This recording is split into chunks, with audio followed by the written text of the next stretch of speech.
Praise the lord. కీర్తన గ్రంథం 118 అధ్యాయం 17 వచనం. నేను చావను, సజీవుణ్ణై యెహోవా క్రియలు వివరించెదను.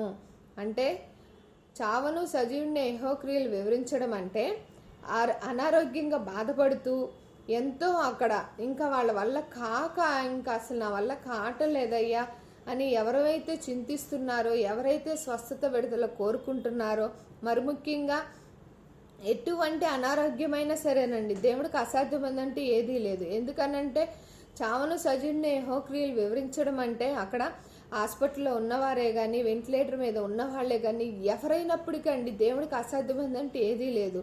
సమస్తము ఆయనకి సాధ్యమే కదా.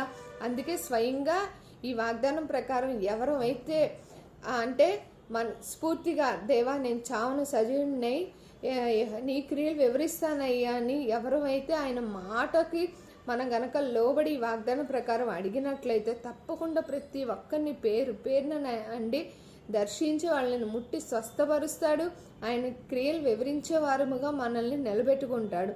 క్రియలు వివరించడం అంటే ఎక్కడన్నా మనం ఏదన్నా కొంచెం బాగుంది అంటే హాస్పిటల్ ట్రీట్మెంటే కానీ, లేదంటే పలానా చోట ఏదైనా వస్తువు కొనుక్కున్నా అక్కడ ఏమన్నా బాగున్నప్పుడు కూడా పలానా చోట బాగుంది, పలానా చోట డాక్టర్ గారు బాగా చూస్తారు, ఇలాగ అన్ని విషయాలు చెప్తూ ఉంటారు కదా. అంటే పంచుకుంటున్నారు.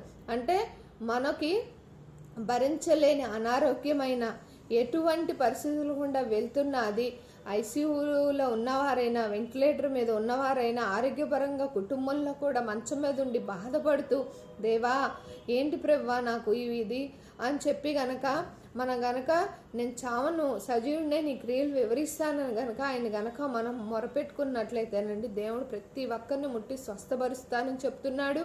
అదేవిధంగా ఆయన క్రియలు వివరించే వారముగా మనల్ని నిలబెట్టుకుంటానంటున్నాడండి. ఆ విధంగా ప్రతి ఒక్కరిని కూడా పేరున ముట్టి దర్శించిన ఆయన తండ్రి వాళ్ళని స్వస్థపరిచే రాఫా నీవే కదయ్యా, నువ్వు ముడితేనే కదయ్యా స్వస్థత కలుగుతుంది. డాక్టర్లు వైద్యం చేసినప్పటికి కూడా ఆఖరికి ఇంకా మాదేమీ లేదు అంతా దేవుడే అంటారు కదయ్యా.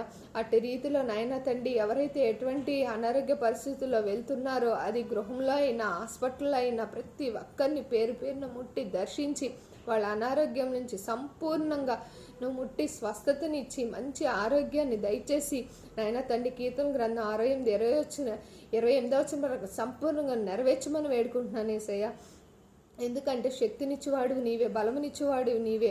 బలం చేకూర్చి మరింతగా వాళ్ళకి నీ క్రియలు వివరించే వారిగా దీవించి ఆశీర్వదించి మరింతగా నాయన తండ్రి ప్రతి ఒక్కరిని దర్శించి నీ కార్యములు వాళ్ళు వివరించే విధంగా నేను చావను సజీవుని యెహోవా క్రియలు వివరించేదను అని చెప్పి వారు మరింతగా వాగ్దానం ప్రకారంగా వాళ్ళు జీవించి ముఖ్యంగా నీ కార్యాలు వివరించే వారిగా దీవించి ఆశీర్వదించి ముట్టి స్వస్థపరిచినందుకే నీకు స్తుతులు స్తోత్రాలు చెల్లిస్తూ నా తండ్రి నజరేయుడైన యేసుక్రీస్తు అతి పరిశుద్ధ నామంలో ప్రార్థించి వేడుకుంటున్నాను తండ్రి. ఆమేన్, ఆమేన్, ఆమేన్.